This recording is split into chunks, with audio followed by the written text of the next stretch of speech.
Okay, good morning. How's everyone?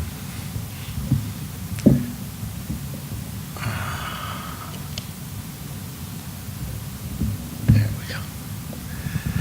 So, as usual, we're going to begin with a little bit of meditation. Try to set a good motivation.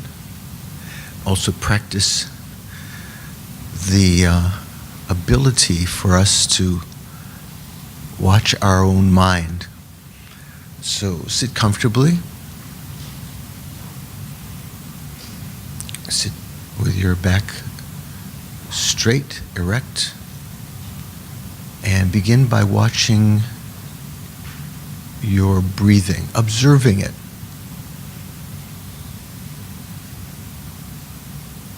With a wisdom factor that recognizes when you're breathing in and when you're breathing out.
As your breathing is something that you've become familiar with, you can apply the mental factor of mindfulness.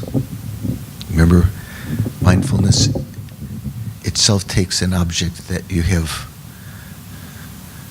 already understood, become familiar with.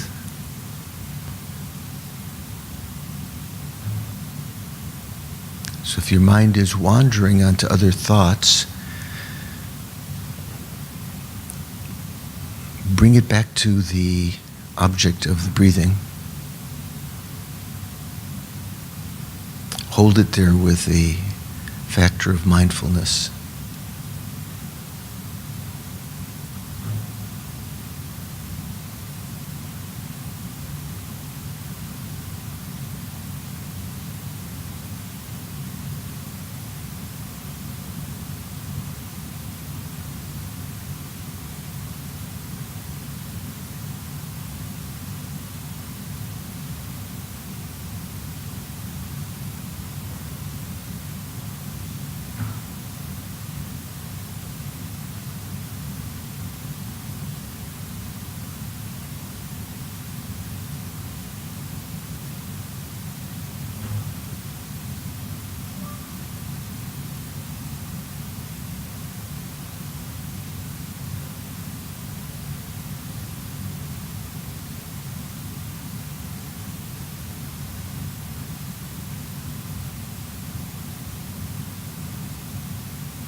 Don't be satisfied with just superficial watching, because part of your mind may be then engaged in other thoughts. Delve down deeply. Try to watch the process in detail, even as the breath changes direction from inhalation to exhalation, and then at the end of the exhalation, when it begins the inhalation.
And then, as before, follow one breath up your nostrils as though it goes to the crown of your head, to your throat, to your heart chakra. And leave it there, leave your attention there, and begin to observe the mind. Let go of the observation of your breathing. Now focus on the contents of your mind, and at first, and then the nature of the mind, which is the basis within which those objects are appearing, like a clear sky.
The images and thoughts that appear to your mind are not mind itself, otherwise they would be clear and knowing. They are of the nature of the mind.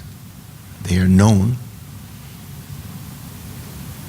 Let them dissolve back into the spaciousness of your mind by depriving them of the attention that they need in order to be sustained.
Your consciousness, your mental consciousness, is not an object of sight, nor sound, touch, and so forth.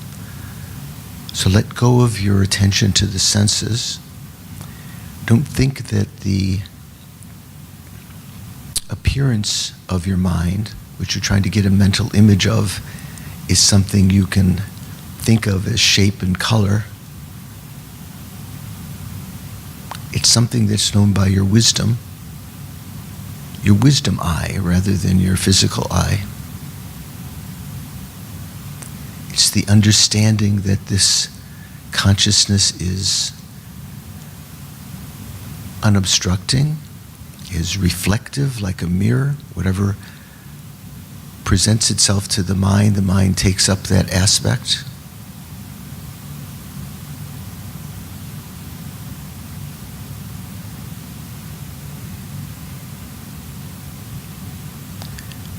And as opposed to a crystal or a piece of glass that's clear, the mind also experiences or knows its objects.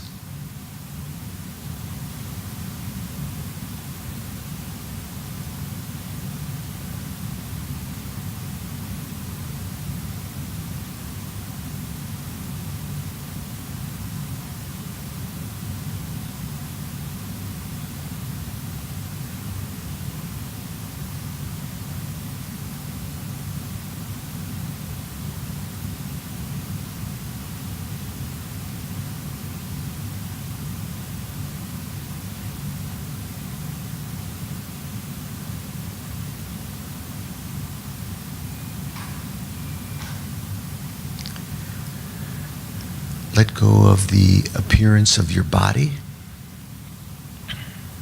that's arising within your consciousness, your mental consciousness.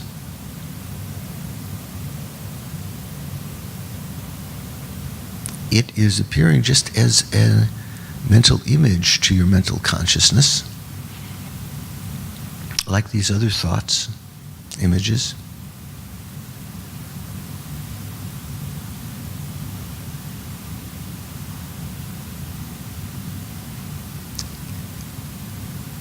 If it keeps on appearing there, remind yourself that it is being cognized by consciousness, and try to perceive that the nature of that consciousness to which it is appearing, rather than focusing on the object itself.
As you begin to get a mental image of the consciousness, even let go of that, recognizing your mental image is as yet just an approximation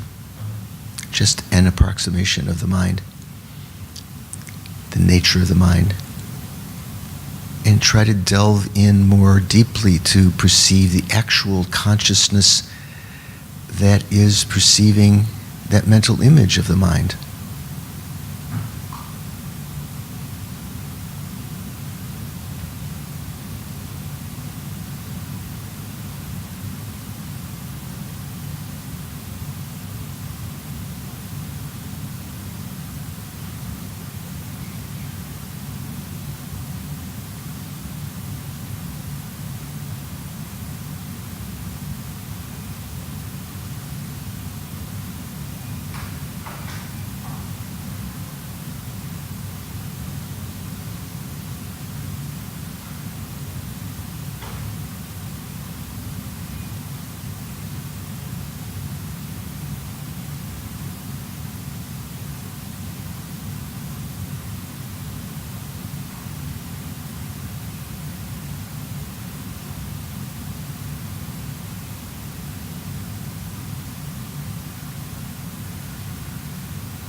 within this clear light nature, there still will be an appearance of yourself as an observer. As the other thoughts begin to subside, ask yourself, who's meditating?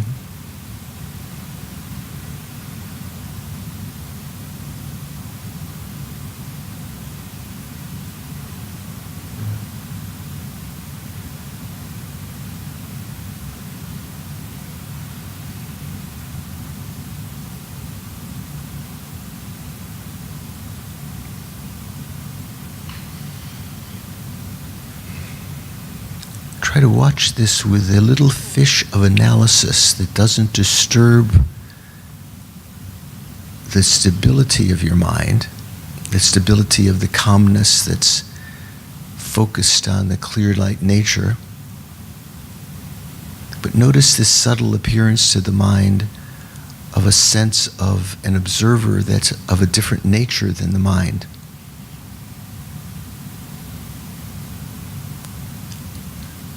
I'm going to say a dualistic appearance.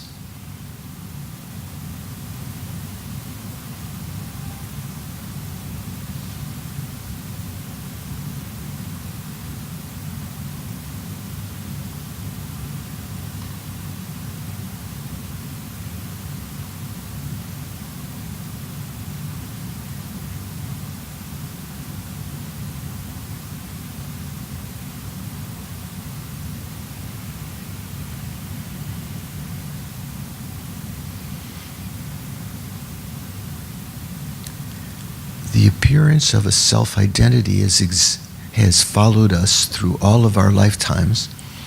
The nature of that identity, of course, differs when we're a hungry ghost or an animal or a hell being, but occurs within our mind.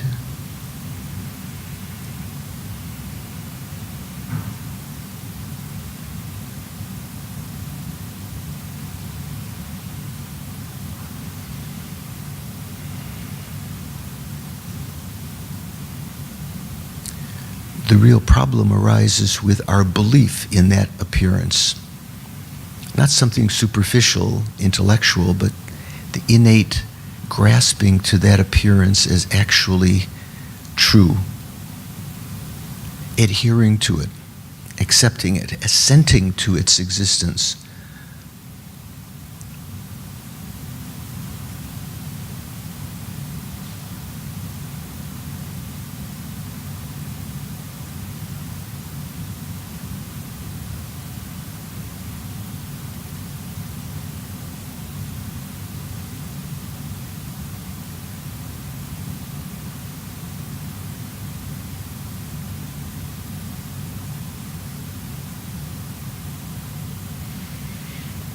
See with the little fish of analysis, that is to say, one part of your mind without disturbing the rest, both observing the appearance of the I, the self, and also observing, investigating how the mind is reacting to that appearance, whether the rest of the mind is assenting to that, accepting that, or whether it's disbelieving that appearance.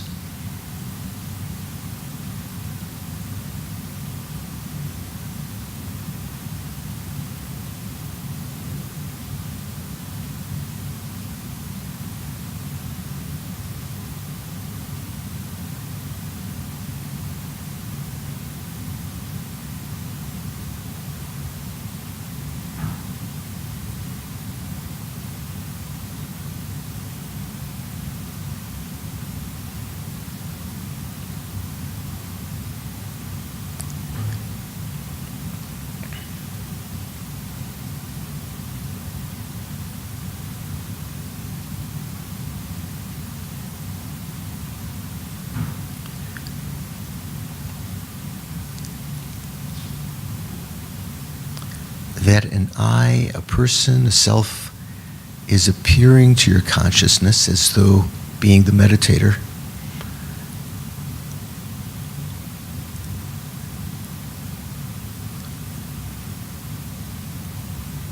the mind reacts to that by accepting, conceiving that there is some real self there. That's what's called this conceived object. An independent,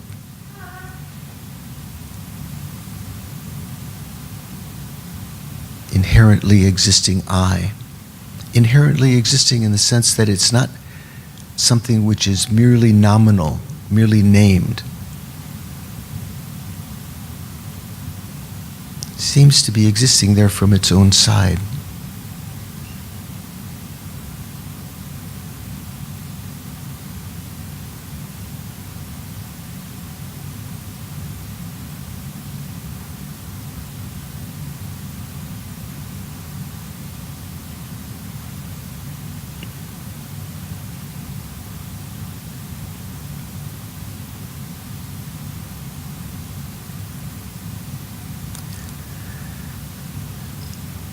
This factor of believing, adhering, assenting to the existence of that conceived object is the first link of the 12 links, the first link of ignorance.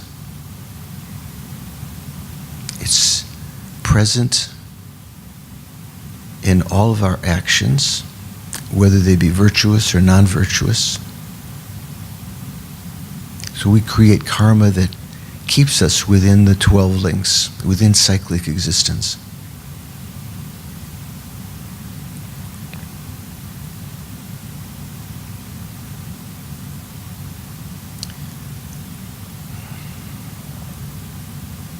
Although this has to be countered by its antidote, the wisdom that recognizes that the inherently existing I that we conceive of is actually empty, does not exist in the way that it appears. Just let go of this appearance in the same way we've let go of other thoughts.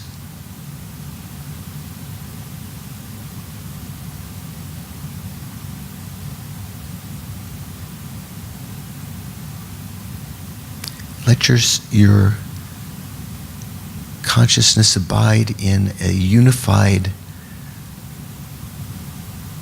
non-dualistic state. Just consciousness observing itself, no sense of an observer other than the consciousness itself.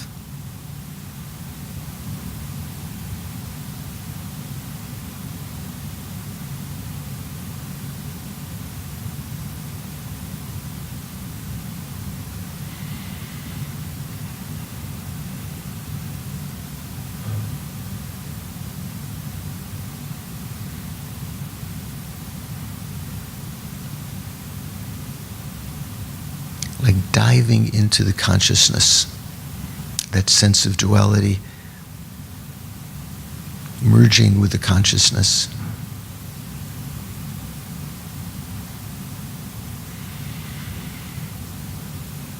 And feel some joy in recognizing that we have the ability right now to investigate this nature of our mind and of ourselves, due to having created causes in past lives, to have a life of leisure and endowment right now, perfect human rebirth.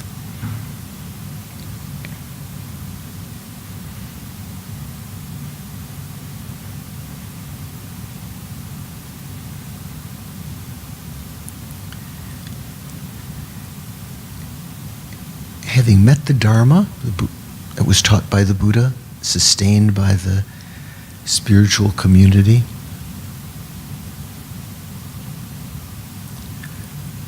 I have a chance of leaving imprints in my mind now to escape from cyclic existence, to further to achieve enlightenment. As I begin to turn my attention to the plight of others, all living beings who have been my mother numberless times in the past, some more recently than others, who all experience the same desire to be free of suffering and to be happy, to have pleasant experiences.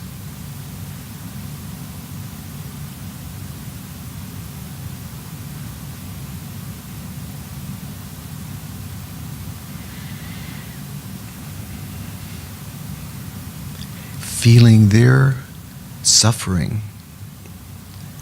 especially their ignorance, the suffering of their ignorance, having ignorance that prolongs their stay in cyclic existence, finding that unbearable.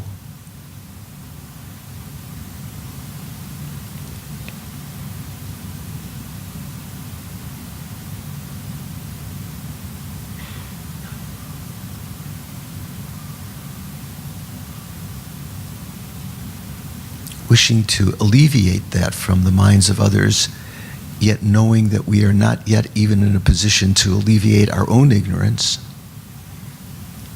Think that I'm going to accumulate the wisdom factors by listening to the teachings today to help understand my mind, to how to escape from cyclic existence.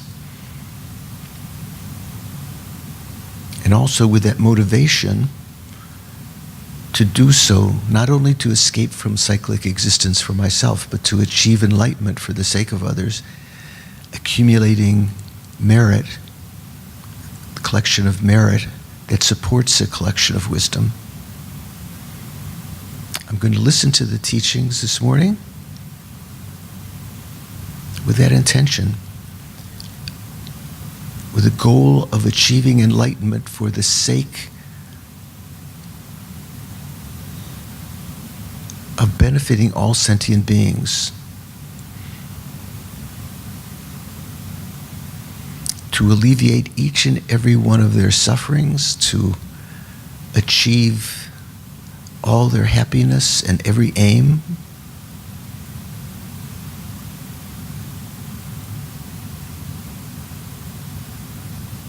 I'm going to participate this morning with that goal in mind.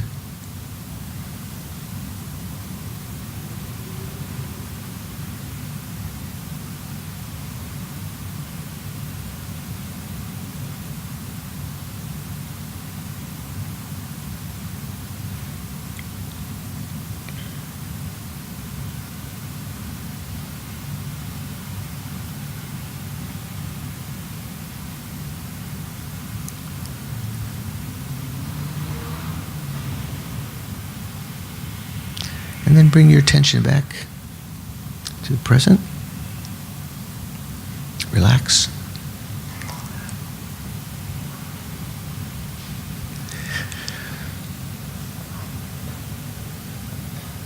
How was your meditation?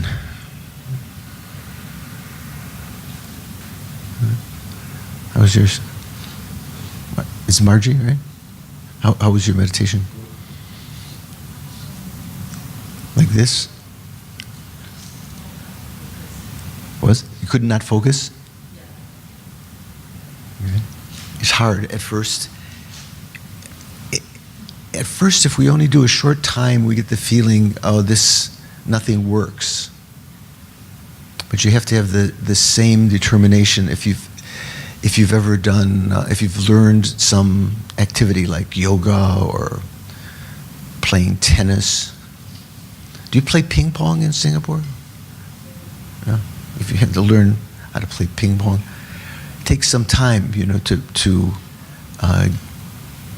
leave a sort of habit energy. So after some time, you can withdraw your attention from other distracting thoughts just to your consciousness.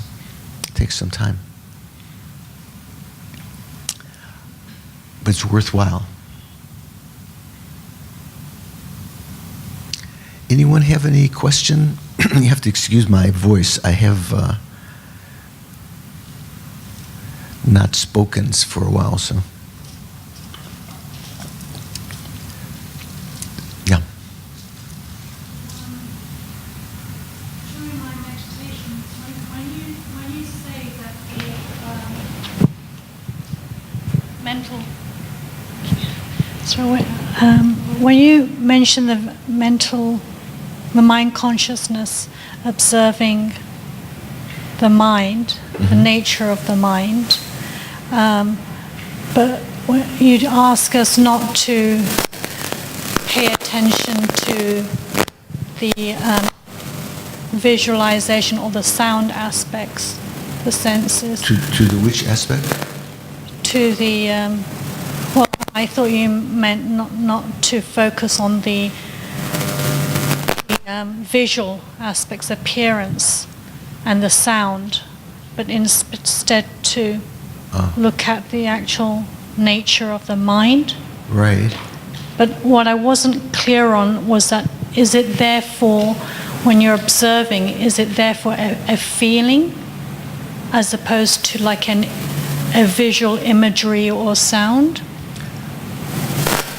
So, yeah, here what I mean is that we still refer to what is occurring to our consciousness as an appearance, but not appearance in the sense of Yes.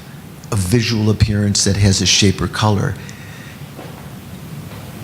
It's something that is going to be appearing to your wisdom eye. Okay, so what does that mean? Your wisdom eye. Sometimes people talk about the third eye. You ever hear, like, when I first came to India, there was a book by a gentleman called Losam Rampa called The Third Eye. It was back in the 70s and 60s. It turned out to be an English mailman, postal delivery man, who wrote these books about some Tibetan monk called Losang Rampa. And one of the titles of one of the books was The Third Eye, that he supposedly had an operation to open his third eye so he could see reality. So when we talk about the wisdom eye, we're not talking about some other organ. We're talking about the ability of the consciousness to use the consciousness to use its wisdom factor that is developing an understanding that the mind is unobstructed. So like my hand moving here without any obstruction in space, that the mind arises, that to the mind appearances arise of whatever presents itself to the mind. That is, if our mind turns its attention to yesterday or to a friend, appearances of those will arise to the mind in the same way that a reflection arises within a mirror without any effort, just presenting something before the mirror. If our hand presents itself before the mirror, there's a reflection of our hand in the mirror, and our face is reflected in the mirror if our face appears before it. In the same way, whatever presents itself to our mind, the mind arises in its aspect. That's another way of understanding that clarity.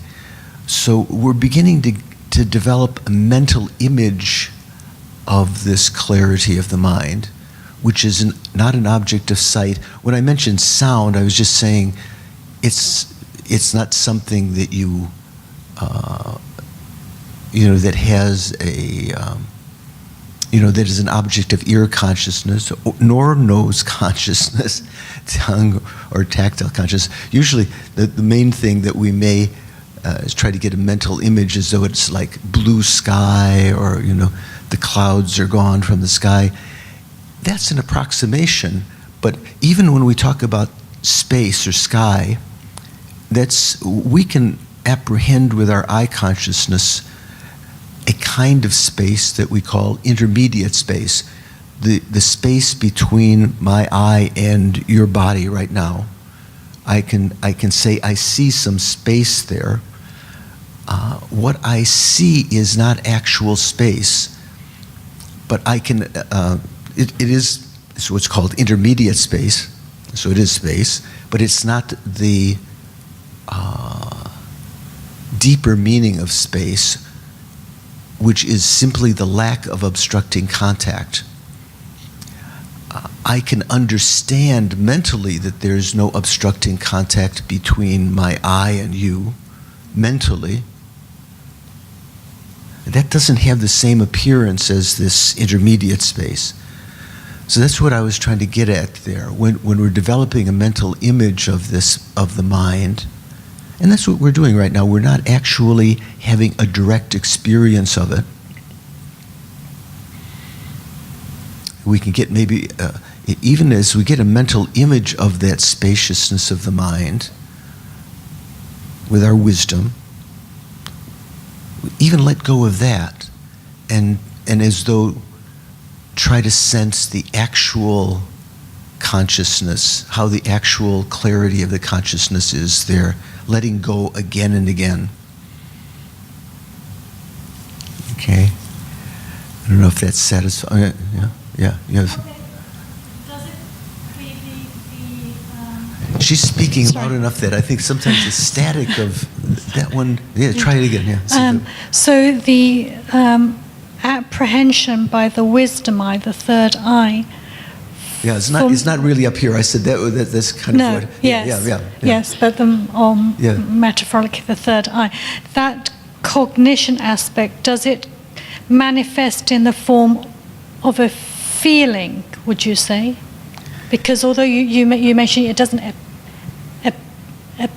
appear to the the seeing by like. Yeah, it doesn't in our appear normal, in the but- same way. Like for But instance, it's you a can. feeling. If you think of your mom's face,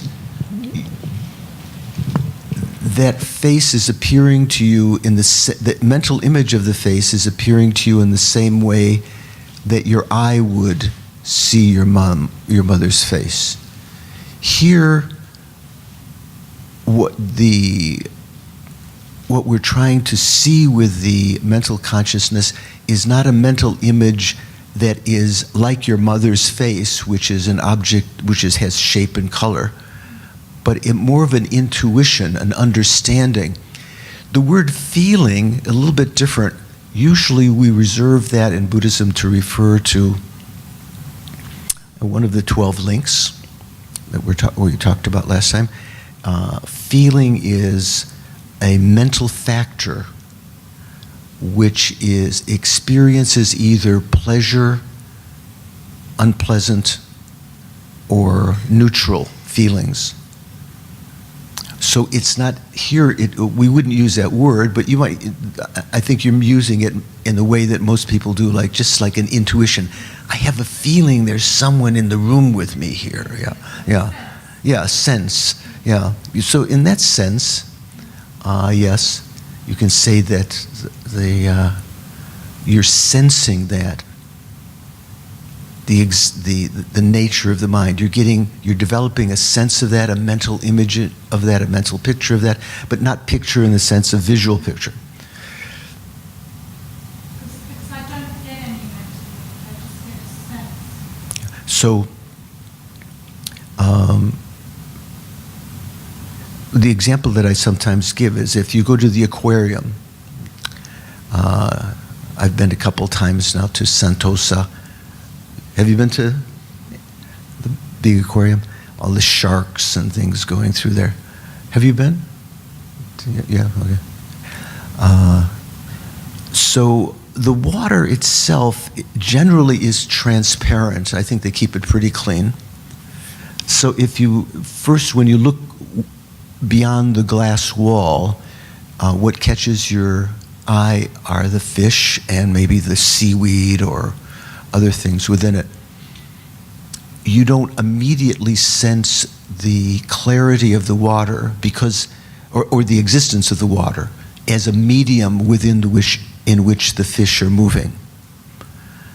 You see the fish moving, but if someone were to say to you, don't focus on the fish, but focus on the space between the fish, the medium within which the fish are moving, and as you do, you start to notice as a fish moves by, you notice that it's not impeded in its travel through the water. So that leaves a sense, an impression, an understanding in your mind that this medium within which the fish are moving or I would say the fish-like thoughts, doesn't impede their movement. It's unobstructing. So in analogy to our mind, we develop, as we watch the thoughts coming and going, we're developing that sense, if you will, that understanding or mental image of the consciousness is not impeding, is having that factor of being immaterial, because usually something which is physical and material, like this mug, if a fish were to swim against the mug, it wouldn't be able to penetrate through the mug. It would be obstructed by it. So there's a sense that there's something there in the water. In the sky also, the birds flying through the sky, so forth.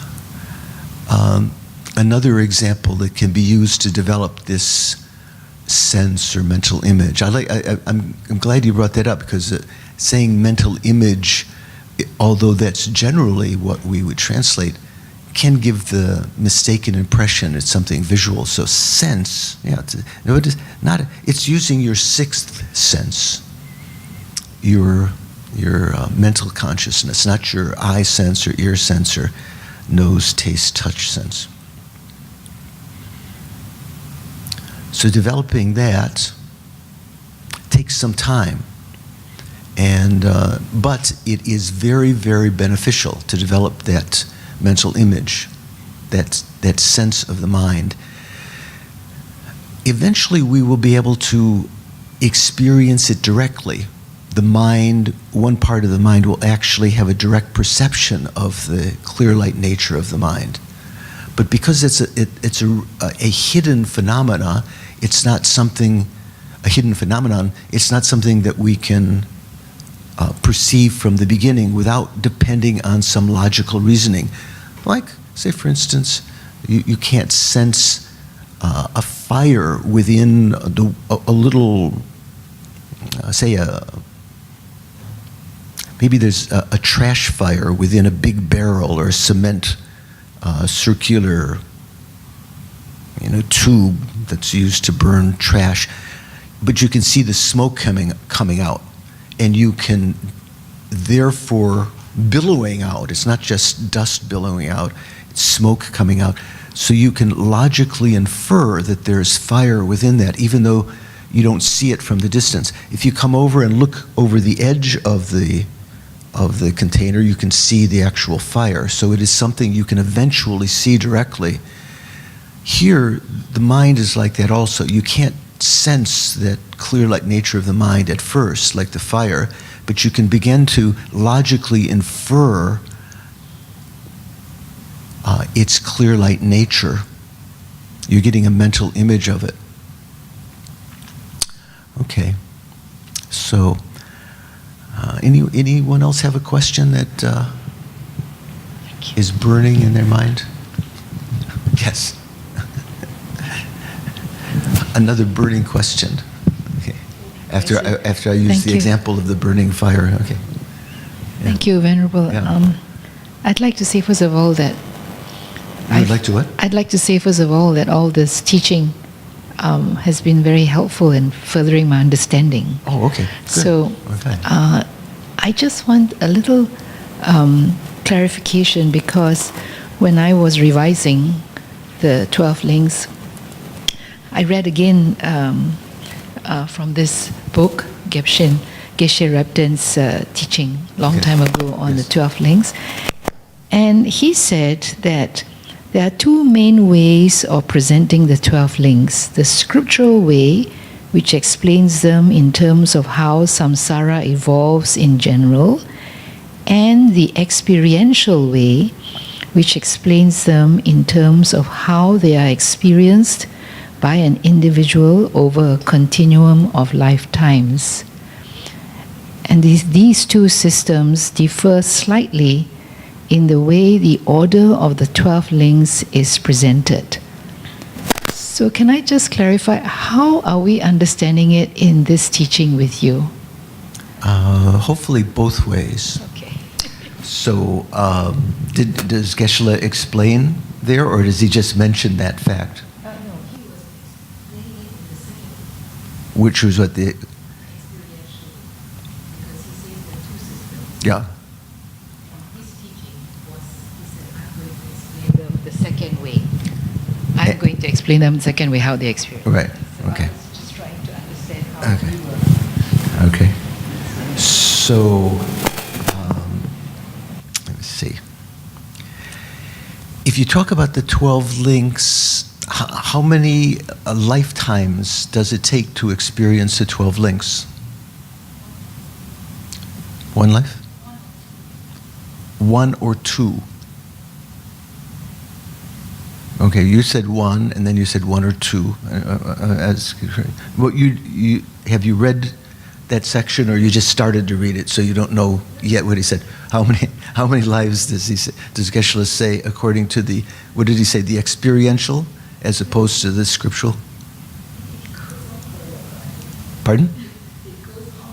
It goes on forever. So yeah, sometimes the explanation is so long that you don't come to the final conclusion.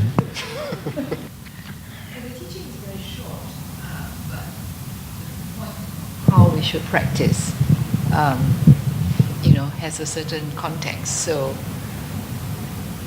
sorry, it's just so that I'm just a bit clearer after this teaching how we are proceeding with what we've understood. Right. So let's go into a little more detail. So last time we got a general idea of these 12 links. And when I asked how many, so Joy said one, or Joy, right? Said one, pardon? And you go one or two lifetimes, she thinks. Okay, Cece's shaking her head with a little bit of like, that's not right. How many lifetimes, Cece? Two or three. So if you've got one or two or three. You say one? One. Okay, we could take a vote. Do you think it would be legitimate to take a vote on the existence of the law of gravity? Like the American Congress would hold a vote on whether the law of gravity exists, or should exist. There shouldn't be a law of gravity. We're going to re-legislate. You can't legislate or vote on reality, right? I was just getting an idea of what your understanding is. So we can't, that's not how you decide. It's not like the Buddha sort of took a poll of all sentient beings whether the self existed or something like that. So let's see. Let's talk about this. So I'll read you something from the Lamrim Chemo, Lama Tsongkhapa's great treatise on the stages of the path. The commentary by Geshe Sopa, who was one of my teachers. He gave a very extensive teaching over many years, his own commentary to Lama Tsongkhapa's Lamrim Chemo. So in his section on the 12 links, so he says, having identified each of the 12 links, we now analyze the meaning of this sequence from various points of view. Now, you remember Asanga? Do you remember I'm mentioning Asanga? It was one of two brothers who were very influential. Asanga was, from the very beginning, a practitioner of the Mahayana. He wrote a great text called... When he wrote many texts. He had visited Maitreya in Tushita Heaven. He brought down 5 texts, but he wrote other texts, one of which is called the Abhidharma Samuchaya, which is sort of like considered the Mahayana Abhidharma. His brother Vasubandhu wrote a text called the Abhidharma Kosha, which is kind of explaining the Vaibhashika view, for those of you who are coming to the tenets class, from the point of view of the Sautrantika, still Hinayana point of view. So in Asanga's Abhidharma Samuchaya, or compendium of knowledge, you could say, higher knowledge, he says that these 12 links can be summarized into 4 categories. If you summarize them, there are 4 types. There are projecting factors, and projected factors.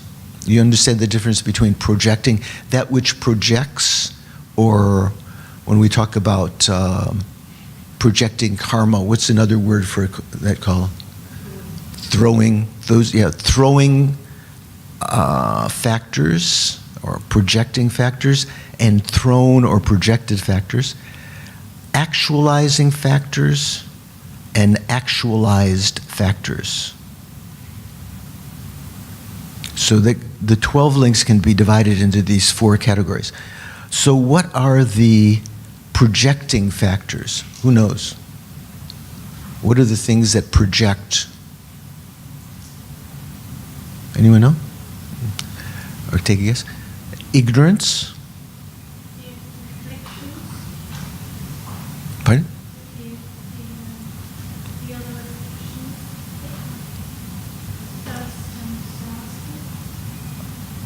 I didn't catch. You had to say, you project your factors toward me, so I can hear your voice. The other afflictions are thirst and grasping. Okay, no, that's going to be different.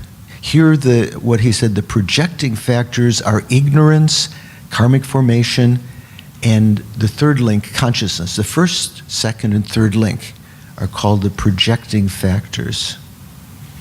What are the projected factors? They are name and form, the 6 sense bases, contact and feeling. So that's, how many is that? Name and form, 6 sense bases, contact and feeling. So 4 more. So brings us up to the 7th, right?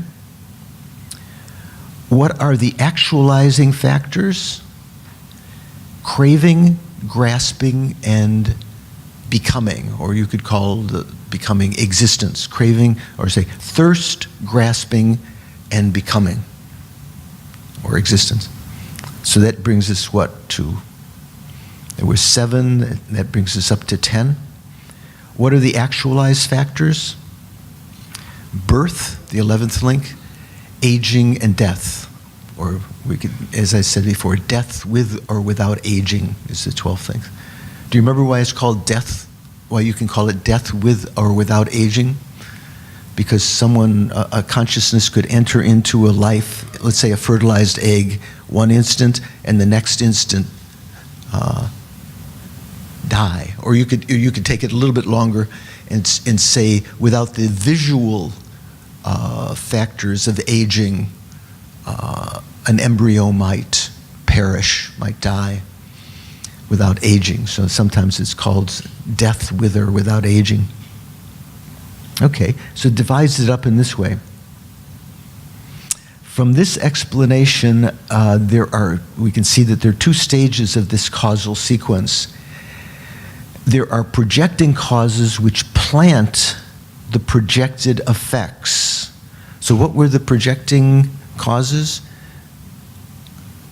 Ignorance, that we were talking about in our meditation.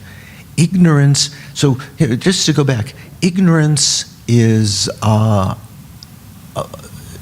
word ignorance in Sanskrit is avidya.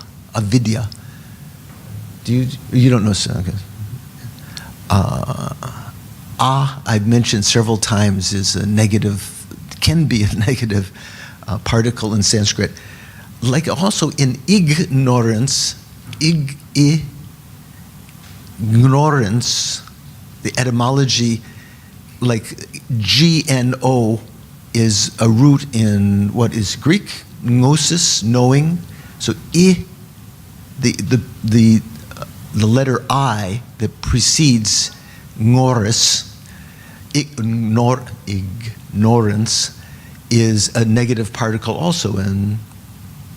So it's like that avidya.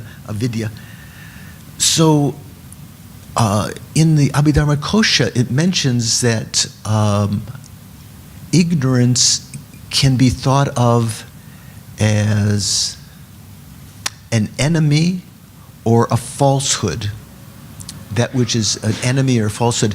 So what it means is when you talk about other people other than yourselves, not everyone is an enemy. enemies are those that are somehow antithetical to yourself, that are dangerous to yourself, right? So ignorance, from this Buddhist point of view, the deeper sense of ignorance is not simply not knowing, but it is perceiving something that is false as though it were true, or actually encountering an enemy, which is ignorance. Ignorance is something which is actually not simply a state of not knowing, but something that is perceiving something incorrectly and therefore is harmful to yourself, like an enemy is. So that first link, when we were in our meditation, we were trying to recognize how the self appears to your consciousness. Did anyone have any kind of experience of that? Did you get a sense of your own self-identity, the meditator? Or was it too many things to do? Try to focus on the clarity and then this and that. No, you have to be patient. This is an incredibly important and useful enterprise to recognize that self. So the self that's appearing, does it exist? What do you think? No, I'm saying the sense that the self that you're sensing, does it exist? Well, yeah, it's appearing. But the object that seems to be, it seems to be inferring, or the object that you're conceiving it to be, that it's really there. It looks to be there, but it's not really there, but your mind believes it to be there. That object that it believes to be there, it does not exist. One thing is existing, like say the mirage, the example of the mirage, or a reflection. Does a reflection exist? Yes. Does a mirage exist? Yes. But if I say the mirage is empty of water, you understand, if I use the word empty, you could say there's no water there, but if I use the word empty just to use a word that's we're using here when we talk about selflessness and emptiness. So it's not so much that the appearance is the problem, the appearance of the I. What's the problem is that we believe that to exist. That's the ignorance. That's this avidya. That's the basic ignorance that is like our enemy. It's not the so-called inherently existent I that's the enemy. It's the ignorance itself. This one, the so-called inherently existent I doesn't exist. What does exist is its appearance, an appearance that we conceive to be inherently existent. That ignorance is the actual enemy. That is experience something that is false. So the projecting causes that plant the projected effects. The projecting causes our ignorance that thereby leads us into creating actions, karmic, it was called karmic formation, forming karma, creating karma. Whenever we create an action, whether it be physical, verbal, or mental, it has a longevity. That is, even when the action is finished, it still has some potential later to bring an effect. We might think, oh, I accidentally stepped on the cockroach. Or maybe you would say you accidentally stepped on it, but you actually intended to step on it. Because it looked frightening or something. You think that action is finished, but it has a potential. One way of explaining that is that we say that it leaves a karmic seed in our consciousness, right? Another way of explaining it in the Madhyamaka is saying that the ending of the action, let's say stepping on the cockroach, doesn't mean the action is finished. It's still the ending of the action is still a functioning thing. You know, some of you studied Madhyamaka. Do you know what I'm talking about? Maybe not, maybe not. Okay. Anyways, not so important. We can think of it in the more graphic sense that it leaves a seed in our consciousness. So these are the first three links. The ignorance gives rise to to the existence of delusions or the actions that then leave an imprint in my consciousness. That's the third link. And then there are from this explanation we see that there are two stages of this causal sequence. There are the projecting causes, which plant the projected effects. And remember what the projected effects were. There was name and form that comes next, the next four links after that. Then there are the actualizing causes, which bring about the actualized effects. So what were the projecting causes were 3 in number, and then there were 4 actualized effects, so there were 7.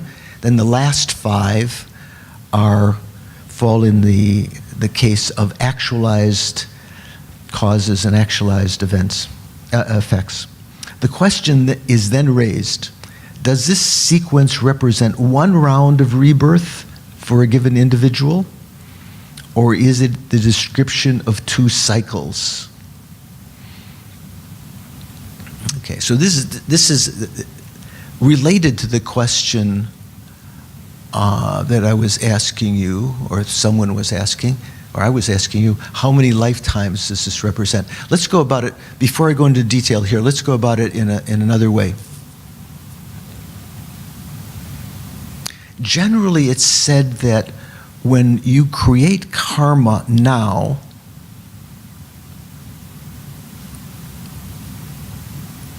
due to ignorance, you create karma, it leaves an imprint in your consciousness. That consciousness factor, the third factor, will be present later when it is during the links of craving or thirst, what we want to call it, grasping and becoming. What craving or thirst, grasping and becoming are actualizing is that imprint on the consciousness, the third link. They're causing that seed to be put in a situation where it is ready to throw us into another lifetime. Because karma can ripen in other ways other than projecting us into another life, right? Remember, there are 4 kinds of effects of karma. Were you in the karma class? There's a habitual effect. There's an effect similar to the cause as an experience, like if you killed before, you might be killed. Environmental effects where the environment, or let's say if you talk about the collective karma of sentient beings, the environmental effect is the creation of a new universe. Or your own environmental effect, your own personal effect is the environment that you find yourself in, whether it's noisy, whether, like right now, when all the people are banging these instruments late at night, what is it supposed to be? Supposed to be auspicious or something? Or to be born in a muddy place because of sexual misconduct in previous lives, all sorts of environmental effects. But the most important one is the maturation effect. The first, often if we talk about the 4 effects. So here we're mainly talking about the maturation effect that throws you into another lifetime, right? So when craving, or in other words, thirst, grasping, and becoming, they are actualizing the karmic imprint in the mind so that it can throw us into the next lifetime, which after the craving, grasping, and becoming, the next one is what? Birth, aging, and death with or without aging and death, however you want to call it. So between the first 3 links, and when they're actualized, there's name and form, 6 sense spaces, contact and feeling, right? So one way of understanding it is that in one lifetime, due to ignorance, we create karma that leaves an imprint in our mind stream, and there may be intervening lives in which we have name and form, 6 sense spaces, contact, feeling, which are not a result of those, not a result of these particular factors we created right here, the first 3 factors. Right? There might be many, many lifetimes.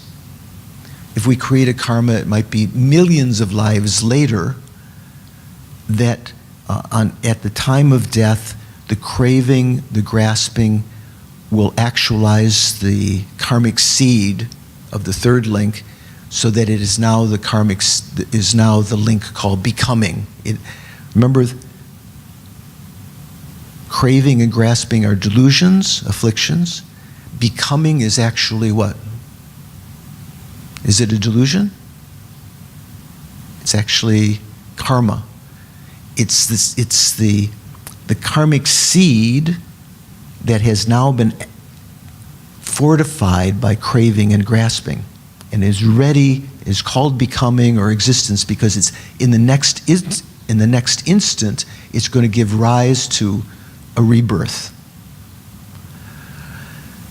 So then you have the next 2 links of birth and then aging and death. So in that sense, the 12 links might play over millions of lifetimes, but actually we would say that it has a minimum of 3 lifetimes. Why is that? Why would it be a minimum of 3 lifetimes? Because in one lifetime you create the karma. Generally, you don't actualize the karma that you created in one lifetime in that same lifetime. Rarely. It's only very, very strong karma that you might create this lifetime, which will bring your next birth in the second life, the next life. What kind of karma could do that?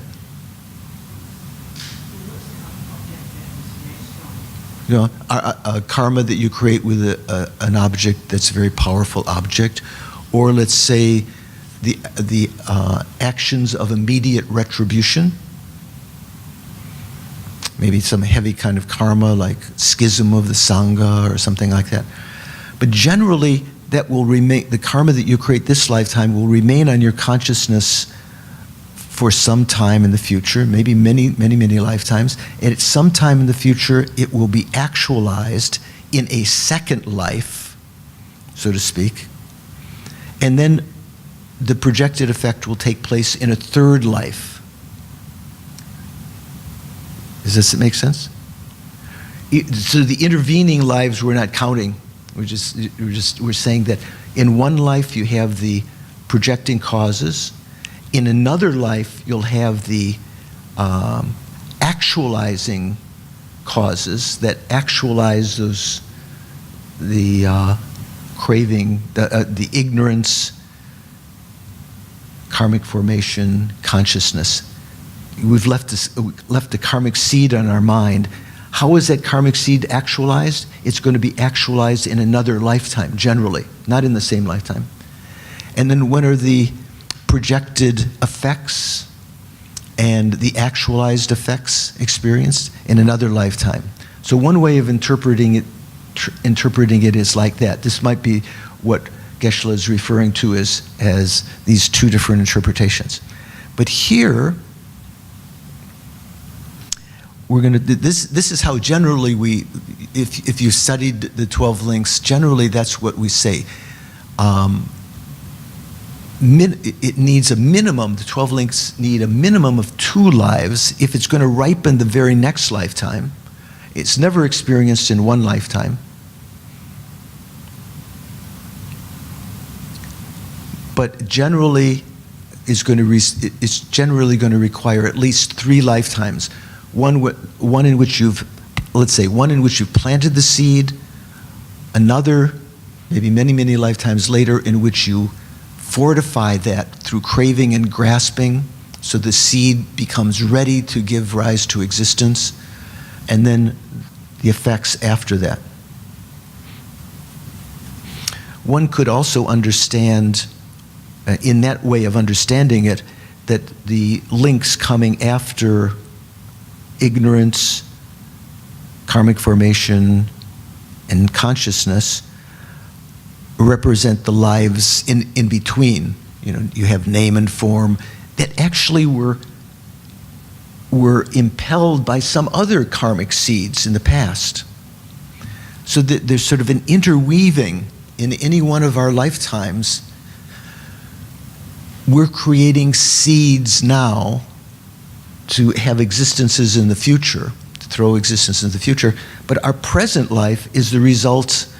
Even to have ignorance right now has come about because karmic seeds in the past that through this lifetime.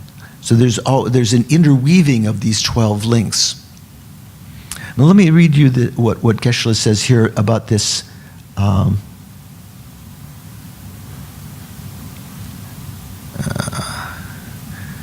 My lack of skill here is off the page. Let me get back to this here.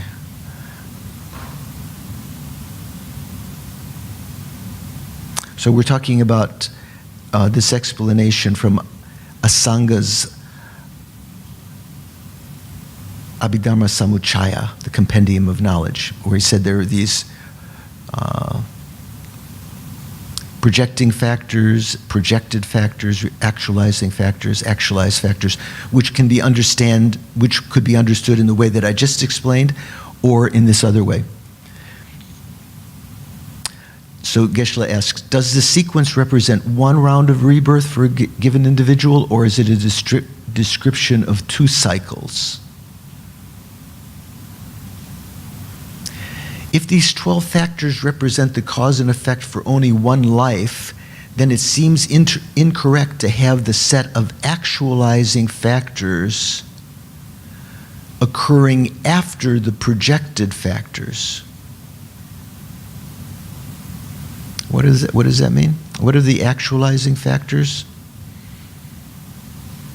Remember, we said there are projecting causes and projected effects. The projected causes were the first 3, the projected effects were the next 4, right? So we had 7. Then there are the actualizing factors. What were the actualizing factors? Craving, grasping, coming, and then the actualized effects come after that, the last 2, birth and death, essentially, birth, aging, and death. If these 12 factors represent cause and effect for only one life, it seems incorrect to have the set of actualizing factors occurring after the projected factors. The projected factors were the 4, 5, 6, 7, right? The actualizing effects come after that. So generally causes come before effects. So if the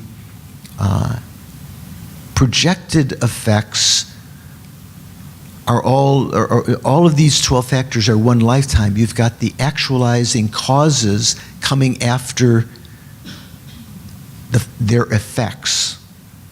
To put it another way, if this sequence represents one cycle of life, why would the projected effects, which are effects, results, why would they come before the actualizing causes, which are the causes, which are their causes if it's one life?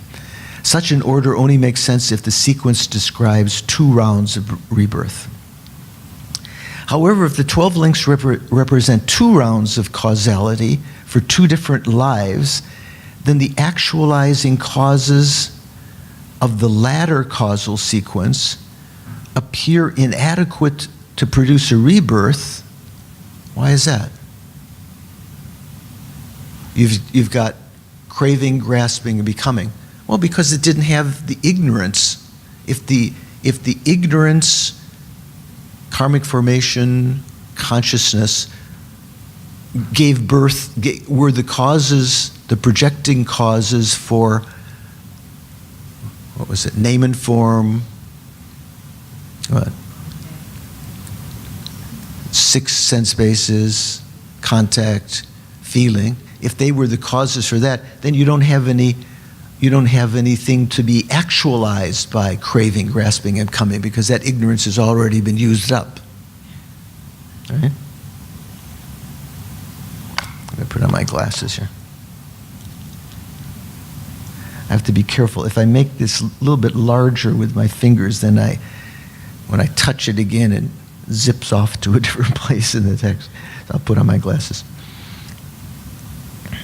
However, if the 12 links, so I reiterate the second statement. However, if the 12 links represents 2 rounds of causality for 2 different lives, then the actualizing causes of the latter causal sequence appear inadequate to produce a rebirth, because this group lacks ignorance, karmic formation, and causal consciousness. By the same token, the initial causal sequence of projecting causes lacks the actualizing causes of craving, grasping, and existence, so it is inadequate to produce rebirth of the first cycle. So in one sense, this is why it's often said that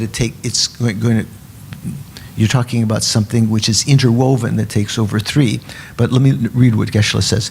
To state the problem in the most concise form, if the sequence represents 1 life, all the projecting and actualizing causes should come before all the projected and actualized effects.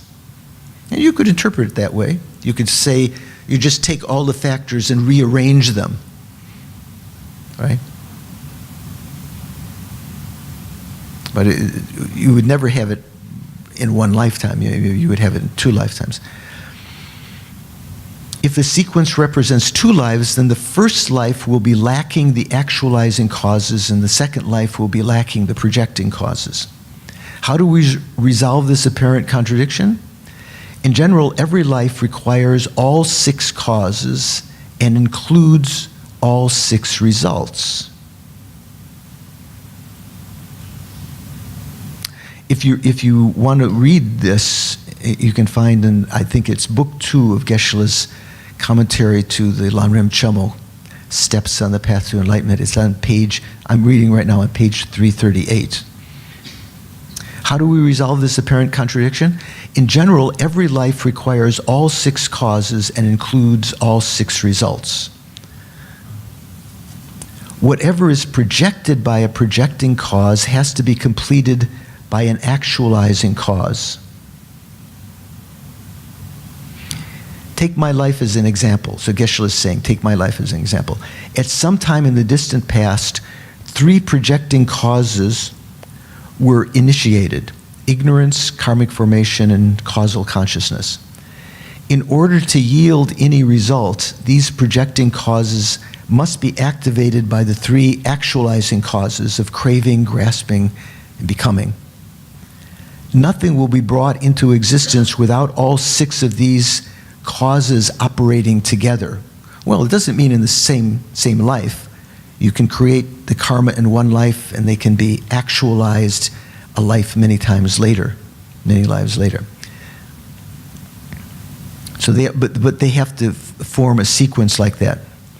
Name and form, the 6 sense bases, contact and feeling, were projected by the projecting causes of ignorance, karma, and causal consciousness. They were then brought to fruition by the actualizing causes of craving, grasping, and existence. Thus actualized, those very same projected factors are designated as the actualized effects and are called birth, aging, and death. Therefore, for one person's single life, all the causes have carried out their function before birth. First, the projecting cause projected name and form, the 6 sense bases, contact and feeling. Then later, when these are brought to fruition, by the actualizing causes, those very same projected factors become the actualized factors of birth, aging, and death.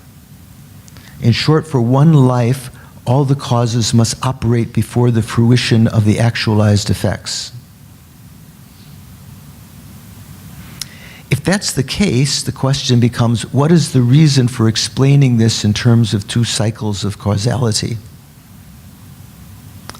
The reason two sets of causality are shown is in order to point out the difference between the effects of projection and the effects of actualization in terms of their suffering natures. So this is a different kind of explanation than we had talked about before. The projected effects actually remain in a state of dormancy, of potentiality, until such time as they meet the conditions to manifest their actualized state. In other words, at the time they are projected, they do not come into existence in their full actualized nature of suffering. They have the potential, so that after the first three factors, the next four are kind of referred to as their potentiality. They're not yet in the experienced in their suffering nature. They are suitable to become factors of suffering, but that will only happen when they meet the actualizing conditions.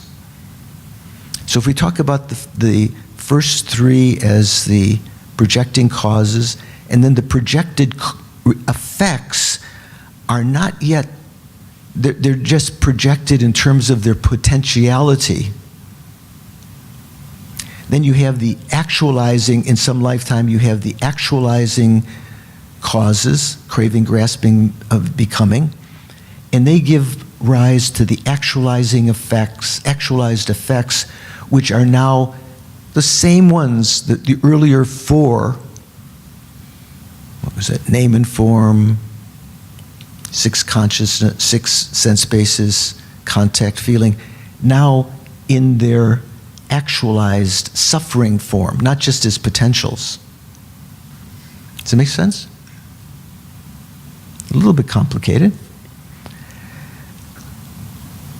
They will only become suffering when they meet the actualizing conditions. We can say that when they are projected, the projecting factors are made suitable to manifest at some time in the future when they meet the necessary actualizing conditions. At that time, they will become factors of suffering. But at the time of projection, this has not yet occurred. For example, and Geshe is using himself as an example, in some previous lifetime, perhaps a long time ago, I projected the virtuous karma to be born a human as Geshe Zopa.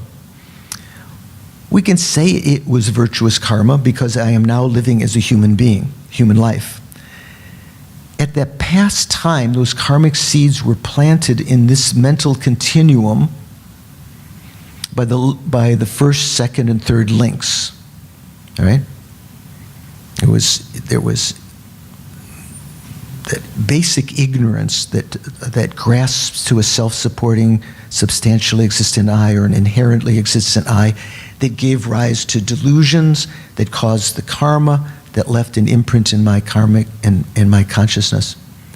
What was planted by that action was the seed or potentiality of the projected effects. The next four links after consciousness, right? The factors of resultant consciousness, well, also resultant consciousness, name and form, six sense bases, contact, and feeling. That sounds like five, right? We said because the consciousness, the third link that we first implanted the consciousness on, remains until it's actually actualized. Then at the time of death in my previous life, when I created that karma, just before I was born in this lifetime, let's say I created the karma many, many lifetimes ago, and in the life just before this one, when he appeared as Geshe Zopa, the actualizing causes, craving, grasping, and becoming, ripened the potentiality and brought about birth in this life. Birth and aging and death. Geshe-la's actually passed away, so he's completed all 12 of those. When we say that the seeds were planted, that the projected effects were projected, it means that they were rendered suitable to manifest when they meet the necessary actualizing factors. Until they meet those necessary conditions, the projected effects remain dormant in a sense of potentiality. This is the meaning of projected effects. Calling them effects does not mean that these factors are already manifest and fully functioning. It does not mean that contact and feeling have already occurred. This is the same as planting a seed in the garden. You can plant the seed in the fall and it will lay dormant right through the winter, right? Then in the spring, when the ground warms up and the rains fall, that seed sprouts. It is brought into germination by the actualizing causes of warmth and moisture. That's like the craving, grasping, and becoming. It was rendered suitable to be actualized by planting or projecting it in the ground. If you hadn't put the seed there, then no matter how much moisture and warmth had appeared in the spring, you would not have a sprout.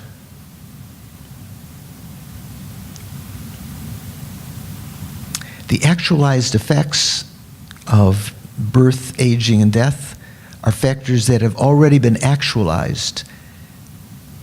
They are fully manifest, fully functioning, and are therefore conditions of suffering in a current lifetime. Every causal relationship has these two stages, requiring both a primary cause and a secondary actualizing set of conditions. According to this method of explaining the 12 links, there are two different sets of causes and effects that were presented in order to illustrate the difference. So in one sense, one way of explaining it, we're talking about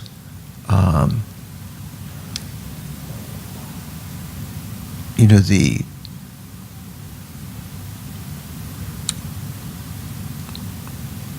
projected causes after the first three links. So we say ignorance, karmic formation, consciousness, leaving a karmic seed on that.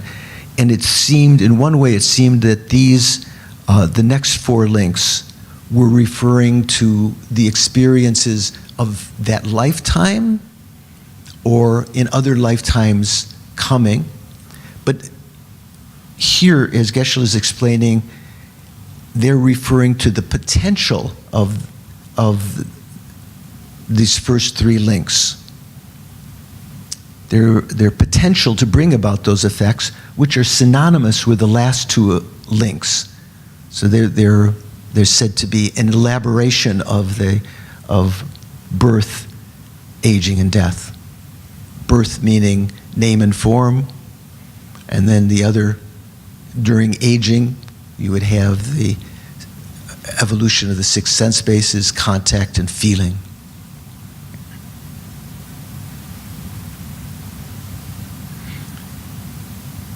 According to this method of explaining the 12 links, these two different sets of causes and effects were presented in order to illustrate this difference. The projected effects will only become suffering factors of life at some time in the future, possibly many lives after they were planted, because they remain in a dormant state of potential until they are awakened by the actualizing causes. Once those seeds have been awakened by the actualizing causes, the actualized effects ripen immediately as the suffering factors of birth in the next lifetime without any other life intervening. Another reason why these two separate cycles of cause and effect were taught was to emphasize the point that two types of causes are necessary to produce the result of taking rebirth and cyclic existence.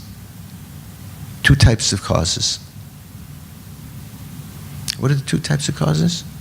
Presenting the 12 links in this manner enable us to distinguish projecting causes from actualizing causes, and to understand how both are necessary to produce that result.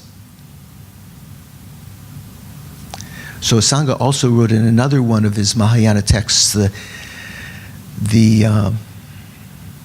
Yogacara Bhumi, the levels of yogic deeds.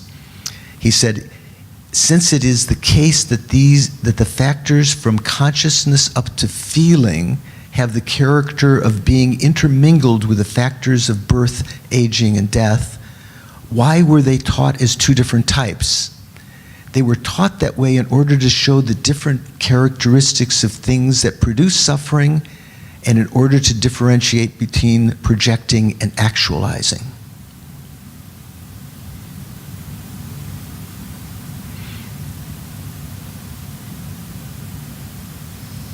Okay, so that's one way of explaining it. The way that we talked about at the very beginning, very cursorily, very quickly, is this second way of presenting. So far we've been discussing the purpose of showing two causes and effect cycles within the 12 links under the assumption that these 12 links all occurred within one lifetime. When we talked about the projecting causes and actualizing, projecting causes, projected effects, actualizing causes, actualizing effects. However, what becomes evident from the preceding discussion is that these 12 links are presented in a way that seems to fit two separate rounds of dependent origination. The basis, one of the bases, if you go into the detail of this for the 12 links, is one of the sutras that the Buddha taught called the Rice Seedling Sutra. Have you ever heard of that? The Salistamba Sutra. It's kind of alliteration. Salistamba Sutra, one of the primary sources of the Buddha's presentation of the 12 links. It teaches on the face of it a sequence that takes place over two lifetimes. The factors from ignorance through feeling describe one round of dependent origination. The factors from craving through aging and death describe a second round. So taking Geshe-la as an example again, the 12 links begin with the 2.5 projecting causes. 2.5? Because the third link, consciousness, is actually divided into two. One where you've planted the seed on the consciousness. That consciousness remains with the seed over a long period of time. And then later, it's when it's going to be actualized by craving, grasping, and becoming, that half of that link is called the resultant consciousness. Where are we? Let's again take my life as an example. The 12 links begin with 2.5 projecting causes: ignorance, karma, and the causal stage of consciousness.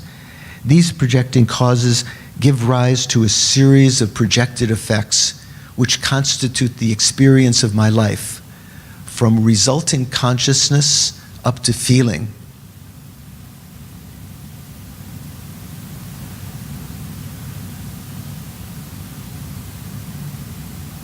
Then from the activity of feeling, craving arises, which increases into grasping, and finally, just before I die, I perform the actualizing karma of existence, or becoming. These are the 3 actualizing causes, and they occur just before I die. But these 3 are not the actualizing causes that produced this present lifetime.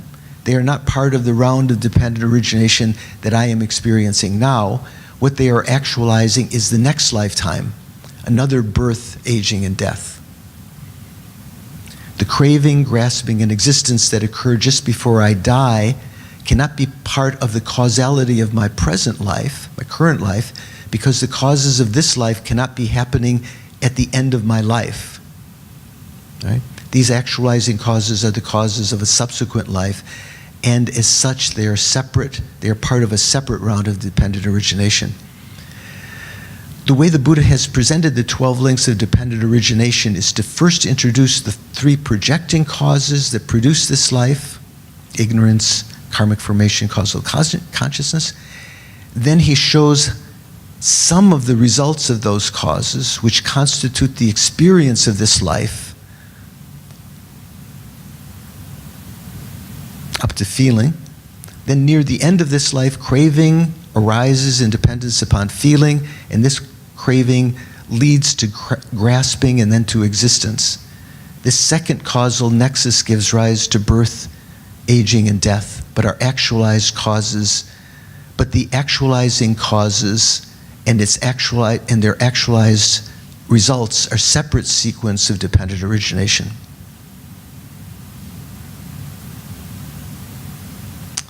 So, this presentation of the 12 links, these different presentations give us an understanding that it's much more subtle, there are many ways of interpreting the 12 links than might appear at first glance. And so the subject of understanding the 12 links requires a greater amount of analysis than just analyzing the Four Noble Truths. Remember when we talked about the main object of contemplation of the hearers in order to escape from cyclic existence are the Four Noble Truths, the Shravakas. The main object of investigation of the Pratika Buddhas, who have longer time, they may spend an eon or more before they actualize nirvana. The main thing they analyze are the 12 links of dependent origination. And after this presentation I've just given, you might say, yeah, I understand why. It would take me at least an eon to understand what you're talking about. So but one can understand, let's say, if we understand them in different ways. In one lifetime, due to ignorance, you create karma, leave an imprint in your consciousness. And then there may be many intervening lifetimes where there are, you are born with name and form. You have your evolution of your sense bases, contact, and you create feeling in those lifetimes.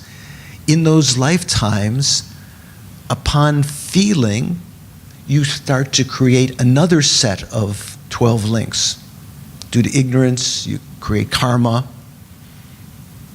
leaving more seeds in your consciousness. So that, in one way of understanding, those next 4 links refer to all the lifetimes in between when you created the karma and when that karma is actually actualized sometime in the future due to craving, grasping, and becoming.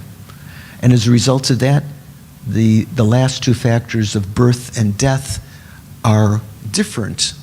They're going to refer to a different life than the 4 links in between. That's one way of understanding it. Another way of understanding it is that these 4 factors after the first 3 are the potential to experience suffering. They actually refer to the last 2 links. So understanding in that way, going back between these various interpretations, you start to understand that in any one lifetime, we are experiencing the results of many past cycles of the 12 links. Different parts of them are being experienced now. We are creating the causes with every instant of our mind, creating karmic seeds in our consciousness that have many, many lifetimes in the future. Unless those karmic seeds are destroyed. How can we destroy the karmic seeds? Well, the seeds to have births in the upper realms can be destroyed inadvertently by anger, by abandoning the Dharma, by causing, heavy karmas like that. But the negative karma can be destroyed by applying the four opponent forces. We'll be talking more about that in the next talk on karma. So, before I go any further, let me ask if you have any questions. You're probably a bit confused. Yes. It's not really a question, but it's just I wanted to be clear in my mind as to what you just described, to make sure that I'm just clear about these 12 dependent links. So my takeaway from the various ways that the 12 links have been presented is that what one experiences in one lifetime is actually an overlapping of several 12 links. That's one way of understanding. Yeah, so there's yeah. overlapping of several cycles. Right. And then what one experiences also that can be an interplay between several cycles. Is that correct? Again? So what one experiences in one lifetime can be actually an interplay between between several cycles of the 12 links. Is my understanding correct? Yeah, I think that's right. Yeah. Okay. Then? So you can end up with actually quite a whole matrix of different permutations arising from several cycles interplaying with each other. I think that's where the complexity arises, Yeah. and that's where we'd like to make it more simple, but by understanding it that way, you start to understand our plight right now, that we're caught up with causes that we created in the past that are ripening now. Some of those causes from the past still remain in our consciousness that might be actualized in this lifetime or in future lifetimes. Even not talking about projecting the causes that project us into other rebirths. If you think of the karma that's on our mind stream that will just arise in these other three effects, environmental effects, experiences in this lifetime that are similar to the cause that we created in the past as an experience or as an action, habitual effect. All of these, contemplating all of that starts to develop a very strong feeling of revulsion for cyclic existence. You understand the plight that we find ourselves in, and one wants to then try to find a way to extricate ourselves from this. So this gets into the other aspect of talking about the 12 links in their forward order and the reverse order, both in what's called the purified form and afflicted form. So what does this mean? This means once you recognize the situation that we find ourselves in, and you develop a desire to get out, how can you get out?